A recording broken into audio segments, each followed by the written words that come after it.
Welcome viewers. அது June 28, 2025 Sivaganga மடப்புறத்தை சேர்ந்த அஜித்குமார் அப்படிங்கிற இளைஞர் அநியாயமா ஒரு பொய்யான நகை திருட்டு வழக்குல விசாரணைக்காக போலீசால அழைத்து செல்லப்பட்டு அடிச்சே கொல்லப்பட்டதா தமிழ்நாடு முழுக்க பெரிய அதிர்ச்சியையும் கொந்தளிப்பையும் ஏற்படுத்தின அதே நேரத்துல திருப்பூர் மாவட்டம் அவினாசி கைகாட்டிபுதூரை சேர்ந்த 27 வயசையான ரிதன்யா அப்படிங்கிற புதுசா கல்யாணமான பொண்ணு தனக்கு புகுந்த வீட்டுல கொடுக்கப்பட்ட அளவுக்கு அதிகமான மென்டல் டார்ச்சரை தாங்க முடியாமலையும் உடல் ரீதியான பாலியல் ரீதியான கொடுமைகளை தாங்க முடியாமலும் வாழவே பிடிக்காம இந்த வாழ்க்கையவே ஃபேஸ் பண்ண எனக்கு பயமா இருக்கு, தன்னுடைய பேரண்ட்ஸுக்கும் பாரமா இருக்க விரும்பல, இந்த வாழ்க்கையை உதறி தள்ளிட்டு இன்னொரு திருமண வாழ்க்கையை அமைச்சுக்கவும் மனசு இடம் கொடுக்கல அப்படிங்கிற காரணங்களை சொல்லிட்டு தன்னுடைய உயிரை தானே மாய்ச்சிக்கிட்ட விவகாரமும் மிகப்பெரிய அதிர்ச்சியும் தாங்க முடியாத வேதனையும் அந்த பெண்ணுடைய பேரண்ட்ஸுக்கு மட்டும் இல்ல ஒட்டுமொத்த தமிழ்நாட்டுக்குமே ஏற்படுத்தி இருக்கு. அதுவும் தவறான, யாராலுமே ஏற்றுக்கொள்ள முடியாத,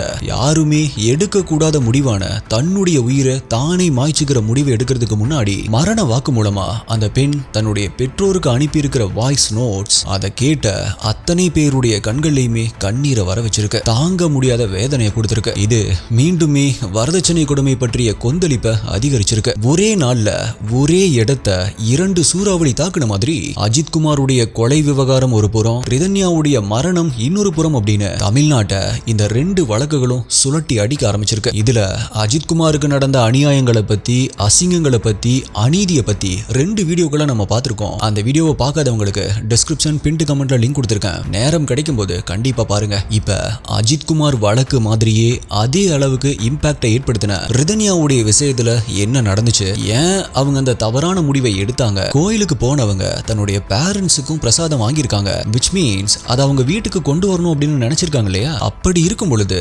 நடுவுலையே எதனால இந்த ஒரு முடிவை எடுத்தாங்க, அதுக்கு காரணம் அவங்களுக்கு கடைசியா வந்த ஒரு போன் கால் அப்படின்னு சொல்லப்படுது. அந்த விவரங்கள் என்னென்ன, அந்த போன் காலை பண்ணது யாரு, அவங்கள அந்த முடிவெடுக்கிற அளவுக்கு டார்ச்சர் கொடுத்தது யாரு, அவங்களுக்கு ஏன் இந்த மாதிரியான கொடுமைகள் நடந்துச்சு, அப்படி என்னென்ன கொடுமைகள் நடந்துச்சு, அவங்கள டார்ச்சர் பண்ணவங்க மேல இப்ப என்னென்ன நடவடிக்கைகள் எடுக்கப்பட்டிருக்கு, இத பத்தி பாதிக்கப்பட்ட ரிதன்யாவுடைய பேரண்ட்ஸ் உடைய குற்றச்சாட்டுகள் என்ன அப்படிங்கிற முழு விவரங்களையும் இந்த வழக்குல பெரும்பான்மையான மீடியாக்கள்ல விவாதிக்கப்படாத இன்னொரு கோணத்துல குற்றம் சாட்டப்பட்டவர்களுக்கு ஆதரவா அவங்க மேல தப்பு இல்ல அப்படின்னு அவங்களுடைய சார்பா சொல்லப்படுற விஷயங்களையும் தான் இன்னைக்கு வீடியோல டீடைலா நம்ம பார்க்க போறோம். நீங்க பார்த்துட்டு இருக்கிறது சரவணன் டிகோட்ஸ். நான் உங்கள் சரவணன். வாங்க இன்னைக்கு வீடியோக்குள்ள போலாம். திருப்பூர் மாவட்டம் அவினாசி கைகாட்டிபுதூரை சேர்ந்த அண்ணாதுரை ரொம்பவே சாதாரணமான ஒரு குடும்பத்துல பிறந்து ரியல் எஸ்டேட் தொழில் பண்ணி அந்த பகுதியில ஒரு பெரிய தொழிலதிபரா நல்ல பணம் செல்வாக்குள்ள மனிதரா உருவாகி இருக்காரு. அவருக்கு 2 பசங்க, ஒரு மகன் ஒரு மகள். பையன் ஆஸ்திரேலியால இருக்காரு. பெருசா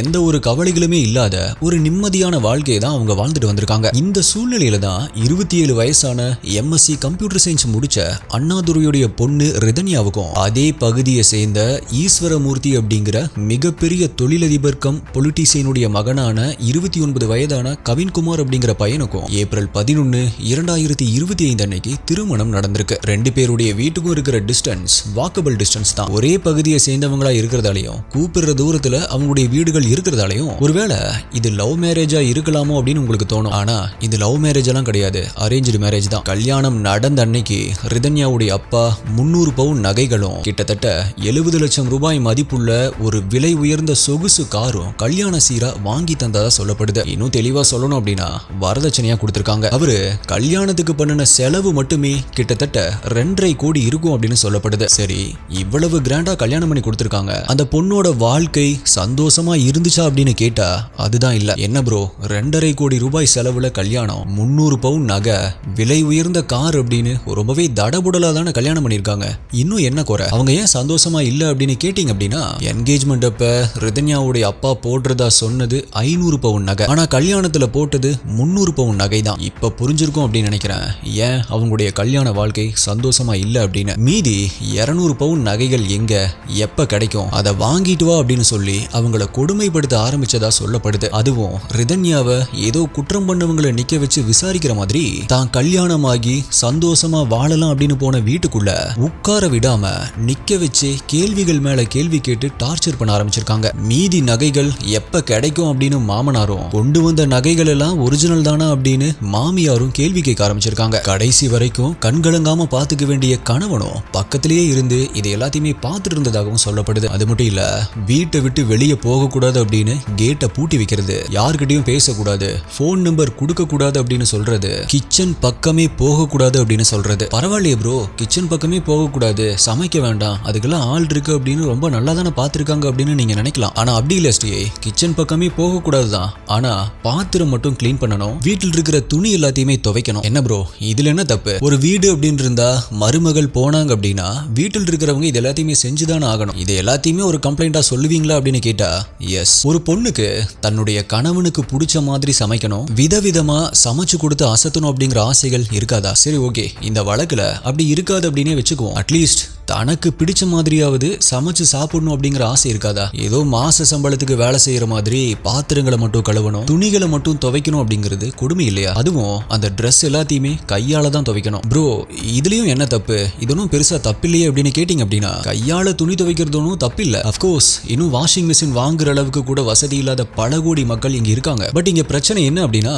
வீட்டுல வாஷிங் மிஷின் இருந்துமே கையால தான் துவைக்கணும் அப்படின்னு கட்டாயப்படுத்தி இருக்கிறது தான் இங்க பெரிய தப்பு. சோ இப்ப புரியும் அப்படின்னு நினைக்கிறேன். இத பெரிய தப்பு அப்படின்னு கூட சொல்ல முடியாது, சம் கைண்ட் ஆஃப் ஒரு மென்டல் டார்ச்சர் அப்படின்னு கூட சொல்லலாம். வீட்ல இயல்பா செய்ய வேண்டிய ஒவ்வொரு வேலைகளையுமே மன ரீதியா அவங்கள கொடுமைப்படுத்தி தான் செஞ்சிருக்காங்க. அது மட்டும் இல்ல, அவங்களுக்குள்ள கருத்து வேறுபாடுகள் வந்து சண்டை போடும்போது ரிதன்யாவுடைய மாமியார் அதையெல்லாம் வீடியோ எடுத்ததாகவும் அதுக்கெல்லாம் ஏதாவது உள்நோக்கம் இருக்கும் அப்படின்னு சொல்லப்படுது. ப்ரோ என்ன கேட்டீங்க அப்படின்னா இதெல்லாம் இயல்பான விஷயம் ப்ரோ, நீங்க ரொம்ப எக்ஸாக்ரேட் பண்ணி சொல்ற மாதிரி இருக்கு அப்படின்னு சொன்னீங்க அப்படின்னா கண்டிப்பா இல்ல. ஒரு வீடு அப்படின்னு ஒண்ணு இருந்தா கண்டிப்பா எல்லாருமே ஒன்னா உட்கார்ந்து தான் சாப்பிடணும், குவாலிட்டி டைமை கொஞ்சம் ஸ்பெண்ட் பண்ணணும், அட்லீஸ்ட் ஹஸ்பண்ட் அண்ட் ஒய்ஃப் மட்டுமாவது ஒன்னா சாப்பிடணும். இங்க அதுவுமே இல்ல. இதுவுமே பெரிய விஷயம் இல்ல அப்படின்னு சொன்னீங்க அப்படின்னா பெண்களுக்கு புரியும் அப்படின்னு நினைக்கிறேன் இந்த உணர்வு பூர்வமான விஷயங்கள். சரி ஓகே, யார் யாருக்கு என்னென்ன வேலையெல்லாம் இருந்திருக்குமோ இதெல்லாம் ஈஸியா பேசி தீர்த்திருக்க வேண்டிய விஷயங்கள். ஆனா வரதட்சணை விஷயத்தை பத்தி சொல்லணும் அப்படின்னா கேட்கறதுமே தப்பு, கொடுக்கறதுமே தப்பு. இந்த விஷயத்தையுமே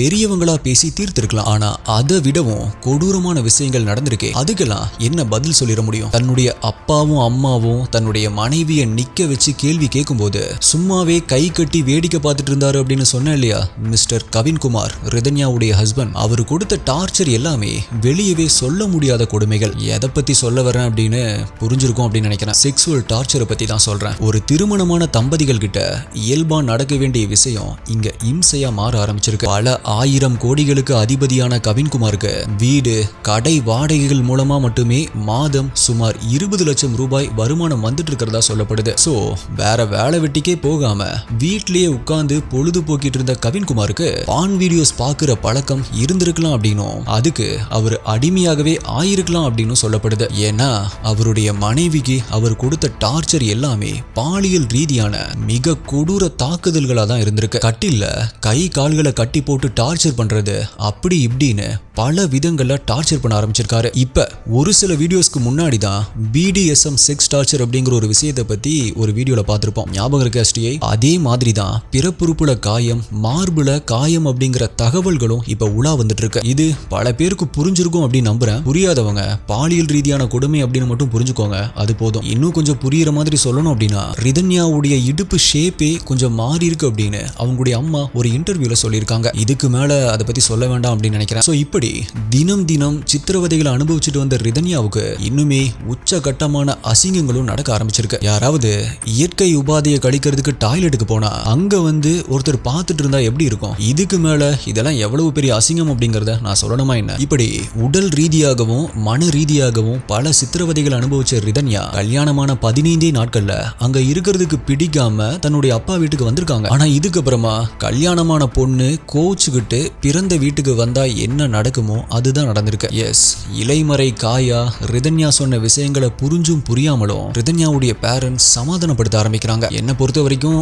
அவங்கள சொல்லியும் தப்பில்லை அப்படின்னு நினைக்கிறேன். ஏன்னா கல்யாணமான புதுசுல சில குடும்பங்கள்ல இந்த மாதிரிலாம் நடக்க தான் செய்யும். அப்ப முடிஞ்ச வரைக்கும் பொண்ணையும் பையனையும் சேர்த்து வைக்க தான் பார்ப்பாங்க. இங்க பிரச்சனையுடைய தீவிரம் அவங்களுக்கு புரிஞ்சிருக்காது அப்படின்னு நினைக்கிறேன். அப்படி புரிஞ்சிருந்துச்சு அப்படின்னா கண்டிப்பா தன்னுடைய பொண்ணை அவங்க விட்டுருக்க மாட்டாங்க. சோ அந்த மாதிரி புரியாமலேயே அடுத்த சில நாட்கள்ல அவங்க ஹஸ்பண்டுடைய வீட்டிலேயே கொண்டு போய் விட்டுட்டு வராங்க. வேதாளம் மறுபடியுமே முருங்கை முருங்கை மரம் ஏறுது, டார்ச்சர்களும் தொடருது. மாமியார் மற்றும் மற்ற உறவினர்கள் கிட்டவுமே ரிதன்யா கவின்குமார் கொடுக்கிற டார்ச்சர் பத்தி சொல்லவும் ஆரம்பிக்கிறாங்க. ஆனா எல்லாருமே அவங்களுக்கு சொன்ன ஒரே ஒரு அட்வைஸ், அட்ஜஸ்ட் பண்ணிட்டு போ. எதை அட்ஜஸ்ட் பண்றது அப்படின்னு ஒரு விவசாய இல்ல. சினிமால ஒருத்தன் 10 பேரை ஒரே அடியில அடிச்சு வீழ்த்துவான். அது ரியல் லைஃப்ல பாசிபிள் இல்ல அப்படிங்கறது தெரிஞ்சுமே நம்ம கை தட்டி விசில் அடிச்சு ரசிச்சு பார்த்துட்டு வருவோம். அதே போலதான் பான் வீடியோஸும். இந்தியால ஒரு சில கேட்டகரிஸ் மட்டும் தான் தடை செய்யப்பட்டிருக்கு. சோ யாரையுமே பார்க்க கூடாது அப்படின்னு நம்மளால சொல்ல முடியாது. ஏன் அப்படி பார்த்தா குடிக்கிறது தான் தப்பு.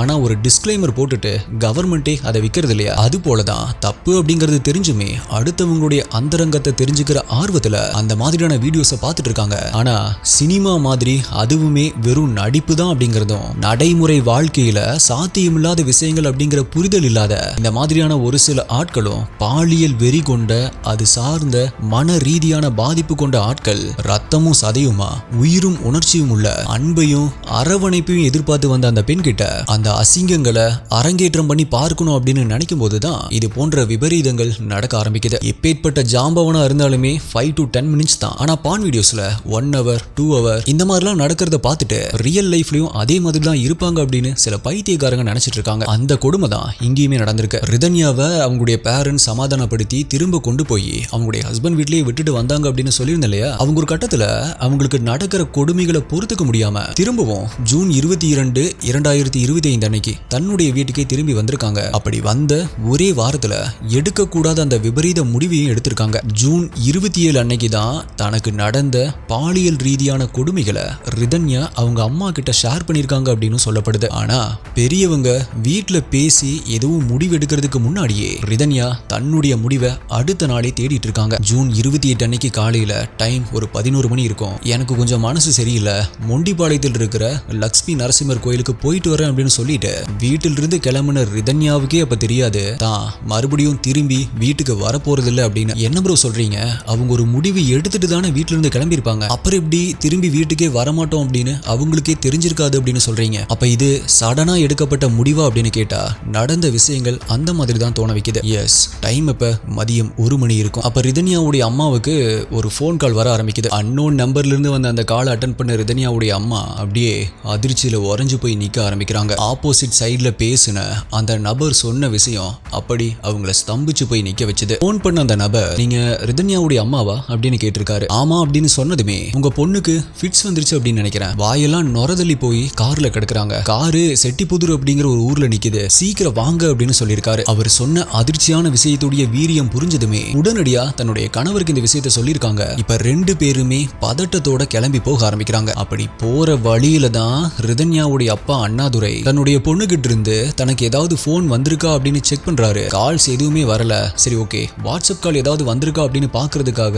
மொபைல் டேட்டாவை ஆன் பண்ணி பாக்குறாரு. அப்படி அவர் ஆன் பண்ண உடனே வாட்ஸ்அப் மெசேஜஸ் அவருக்கு வர ஆரம்பிக்குது. 8 வாய்ஸ் நோட்ஸ் அவருடைய பொண்ணு நம்பர்ல இருந்து வந்திருக்கு. உடனே பதட்டத்தோட ஃபர்ஸ்ட் மெசேஜை ஓபன் பண்ண ஆரம்பிக்கிறாரு. முதல் மெசேஜே, அப்பா என்ன மன்னிச்சிருங்கப்பா அப்படின்னு ஆரம்பிச்சிருக்கு. அழுகையோட ஆரம்பிச்ச தன்னுடைய பொண்ணுடைய குரலை கேட்டதுமே அவருக்கு ஏதோ விபரீதமான முடிவுக்கு பொண்ணு போயிருக்கா அப்படிங்கிறது புரிய ஆரம்பிக்குது. சோ உடனடியா தன்னுடைய மனைவிக்கு போன் பண்ணவருக்கு கால் பண்ண அண்ணாதுரை, ஐயா என்னுடைய பொண்ணு ஏதோ தப்பா முடிவெடுத்துட்டா அப்படின்னு நினைக்கிறேன், நாங்க வந்துட்டே இருக்கோம், உடனடியா அவளை ஹாஸ்பிட்டலுக்கு கூட்டிட்டு போங்க அப்படின்னு சொல்ல ஆரம்பிக்கிறாரு. ஆம்புலன்ஸும் உடனடியா வந்திருக்கு. இப்ப கொஞ்ச நேரத்திலேயே ரிதன்யாவுடைய அப்பாவுக்கு போன் பண்ண அந்த நபர், சார் உங்க பொண்ணு இறந்துட்டாங்க அப்படிங்கிற விஷயத்தையும் சொல்லி கன்ஃபார்ம் பண்ணிருக்காரு. ஆம்புலன்ஸ்ல ரிதன்யாவை கொண்டு போய் ஹாஸ்பிட்டல்ல சேர்க்கும் போது அவங்களுமே வழியிலேயே இறந்துட்டாங்க அப்படிங்கிற விஷயத்தை உறுதி பண்ணியிருக்காங்க. இதுல ரொம்பவே கொடுமையான ஒரு விஷயம் என்ன அப்படின்னா, 12 மணிலிருந்து 12:20க்குள்ள ரிதன்யா அவங்க அப்பாவுக்கு வாய்ஸ் நோட் அனுப்பியிருக்காங்க.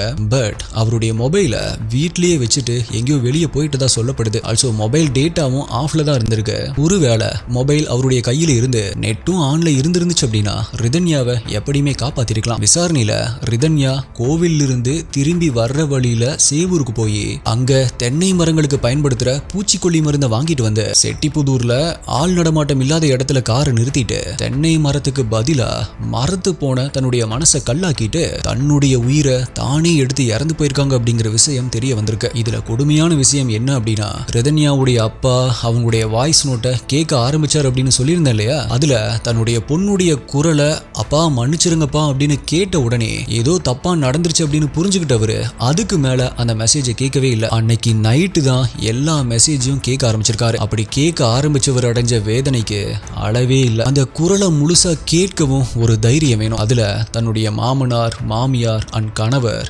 எப்படியெல்லாம் தன்னை உடல் ரீதியாகவும் மன ரீதியாகவும் கொடுமைப்படுத்திட்டு இருந்தாங்க அப்படிங்கிற விஷயங்களை ரொம்பவே வருத்தத்தோட பதிவு பண்ணிட்டு தன்னுடைய முடிவையும் அறிவிச்சுட்டு இறந்து போயிருக்காங்க. இப்ப ரிதன்யாவுடைய மரண வழக்குல அவங்களுடைய கணவர் கவின்குமார், மாமனார் ஈஸ்வரமூர்த்தி 2 பேரையுமே உடனடியா கைது பண்ணிருக்காங்க. அவங்களுடைய மாமியார் சித்ராதேவியை மட்டும் ஆரம்பத்துல ஹெல்த் இஷ்யூஸை காரணம் காட்டி உடனடியா கைது பண்ணாம இருந்தாங்க. இப்ப அவங்களையுமே கைது பண்ணிட்டதா தகவல்கள் வந்துட்டு இருக்கு. ரிதன்யா அனுப்பின வாய்ஸ் நோட் எல்லாத்தையுமே அவங்களுடைய அப்பா கேட்கறதுக்கு முன்னாடியே போலீஸ் கேட்டிருக்காங்க. இருந்தாலுமே எஃப்ஐஆர்ல அதை பதிவு பண்ணல அப்படின்னு ரிதன்யாவுடைய அப்பா இப்ப குற்றம் சாட்டியிருக்காரு. கைது பண்ண 2 நாட்கள்லயே ஜாமீன் கேட்டு கவின்குமார் குடும்பத்தினர் நீதிமன்றத்துல மனு தாக்கல் பண்ணிருக்காங்க. ஆனா அவங்களுக்கு ஜாமீன் கொடுக்க கூடாது அப்படின்னு ரிதன்யா தரப்புலையும் மனு தாக்கல் செஞ்சிருக்காங்க. சோ இந்த வழக்கு ஜூலை 7ஆம் தேதி விசாரணைக்கு வருது. எஸ்டிஐ கவின்குமாருடைய குடும்பத்துக்கு 3000 கோடியிலிருந்து 4000 கோடி ரூபாய் மதிப்புள்ள சொத்துக்கள் இருக்கலாம் அப்படின்னும், என்னதான் குறைச்சு மதிப்பிட்டாலுமே குறைஞ்சது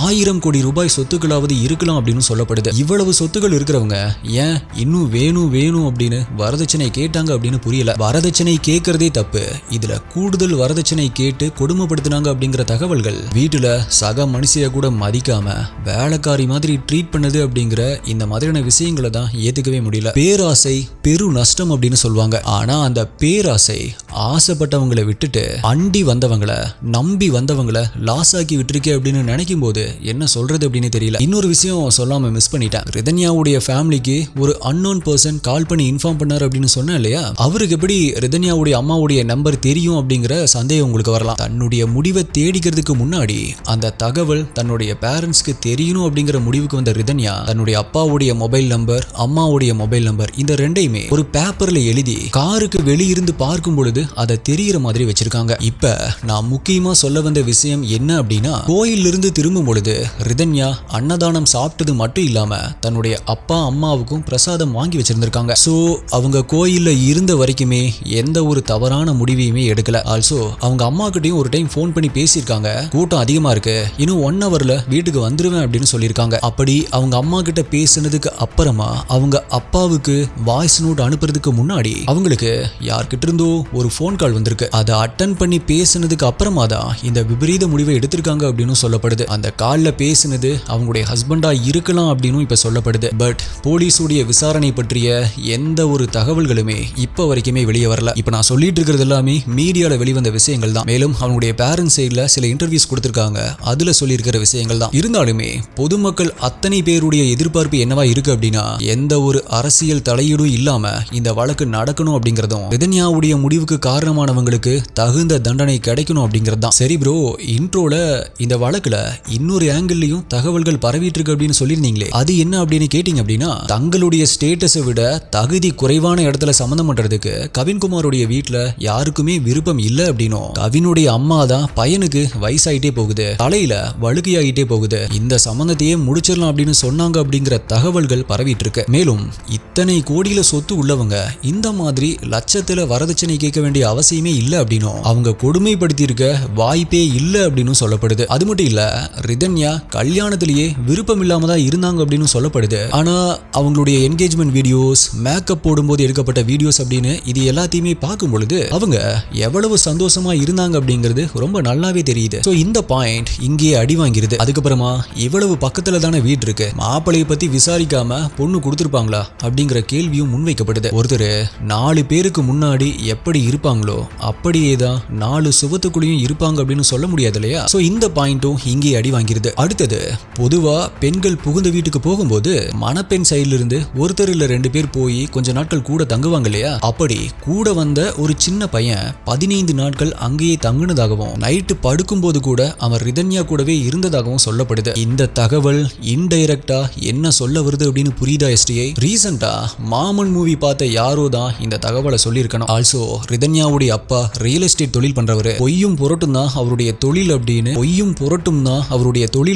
அவருடைய பொண்ணுடைய மரணத்தையும் தொழிலையும் கேவலப்படுத்தியும் ஒரு சில செய்திகள் உலா வந்துட்டு இருக்கு. இது எல்லாமே திட்டமிட்டு பாதிக்கப்பட்டவங்களை இன்னுமே பலவீனமாக்க பரப்பப்படுற செய்திகள் தான் அப்படின்னு நான் நினைக்கிறேன். இந்த வீடியோல நம்ம பார்த்தது எல்லாமே இரண்டு தரப்புல இருந்துமே சொல்லப்படுற தகவல்கள், குற்றச்சாட்டுகள் மட்டும்தான். இதோடைய உண்மை தன்மை தீவிர புலன் விசாரணையுடைய முடிவிலையும் கோர்ட் வழங்குற இறுதி தீர்ப்புலையும் தான் தெரியும். என்னதான் ஒரு வழக்குல இரண்டு தரப்பு இருக்கு அப்படின்னாலும் நான் ஒரு வழக்க முதல்ல பாதிக்கப்பட்டவங்களுடைய தரப்புல இருந்து தான் பார்க்கணும் அப்படின்னு நினைப்பேன். சோ இந்த வழக்குல நான் ரிதன்யா பக்கம் தான் நிக்கிறேன். நீதி விரைவில் கிடைக்கும் அப்படின்னு நம்புவோம். வரதட்சணை இயற்கைக்கு மாறான உறவு, ரெண்டுமே கேடு தரும். வேற ஒரு வீடியோல மீட் பண்றேன். நன்றி, பாய்.